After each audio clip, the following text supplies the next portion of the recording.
Hey, what's up, guys? Your boy OG Black. Smash that like button. Hit the little OG Black button on the bottom. Don't forget, my Patreon and my PayPal is open. It's your Friday special. Let's get into it. We're going to talk about Eduardo Arellano Felix Jr. Now, a lot of people on YouTube, I noticed, talk about other guys. They talk about people that you can look up on Google and social media. And don't forget, guys, that my Cash App and my Patreon is open. I got fire content on Patreon that I don't put on here. Usually, you get it first there on Patreon, then it comes on my YouTube if it's allowed. I'm gonna give you guys a real good history of Eduardo Arellano Felix. Now, a lot of people think, who is this young man? Um, who is he? Well, he's son of Eduardo Arellano Felix Sr. They call him Junior.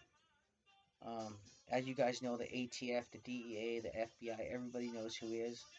He actually takes advantage of being the son of the Arellano Felixes. He doesn't abuse his privilege. He is someone that right now is in charge of just living his life until his dad gets out. Um, the Arellano Felixes are definitely on the rise again. I've said it a few months ago in one of my videos. I can tell you why.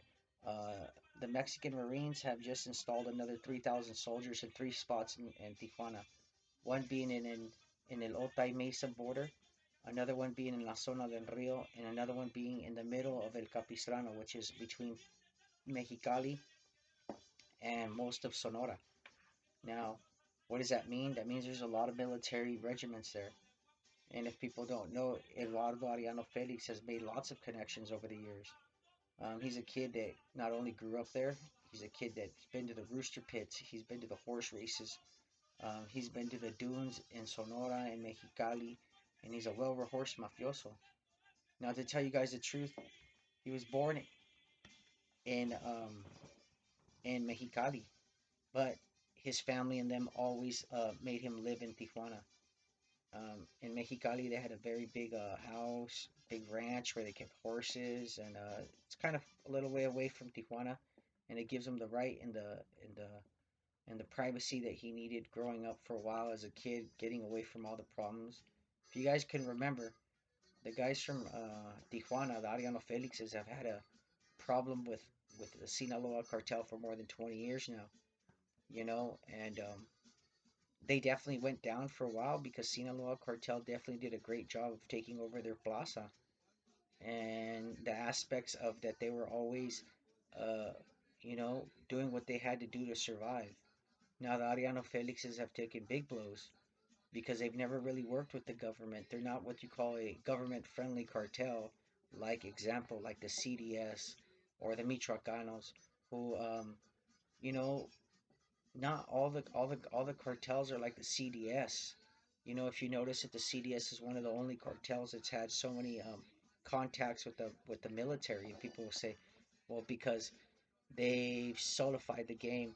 Well, it's not that they solidified the game, guys. It's just that their contacts with the Mexican government are unbelievable. Snitching is snitching, whether you want to see it or not. And they definitely beat everybody to the game on that aspect. Now, Eduardo Arellano Felix right now, Jr., as he's called, does not have an order of arrest for him in Mexico, which is surprising. He has an order of arrest here in the United States of America. Um, he cannot go from Mexico to U.S. anymore, so he pretty much lives his life in Tijuana, Mexicali, and other places. Um, most people see him around town, and they don't really say anything about him. The big thing that he was in the news recently was that he was kidnapped, and it was true. He was released the next day without any problems.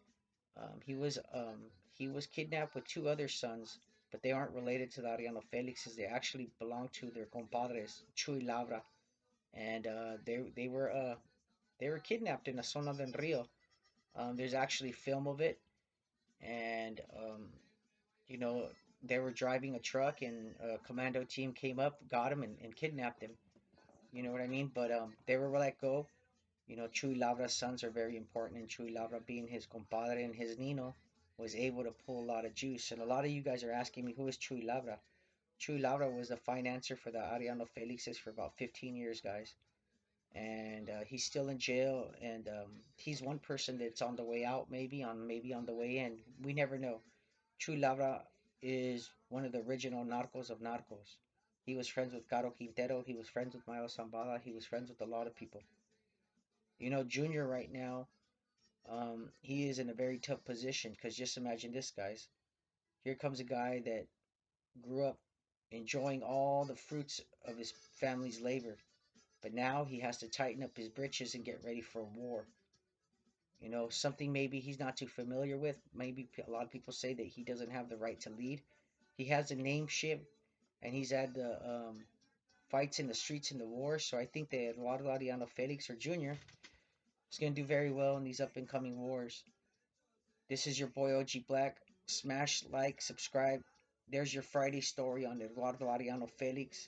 I hope you guys enjoy it. A lot of these YouTubers always talk about guys that nobody talks about, or talks about guys that you could find on social media. I'm sure most subjects are whatever they see on Personas Mexico or whatever they get. This is your boy OG Black. Smash, like, subscribe. Don't forget my Patreon. My PayPal's open. My Cash App. All right, guys, this is Friday. You guys have a good one. Let's get it.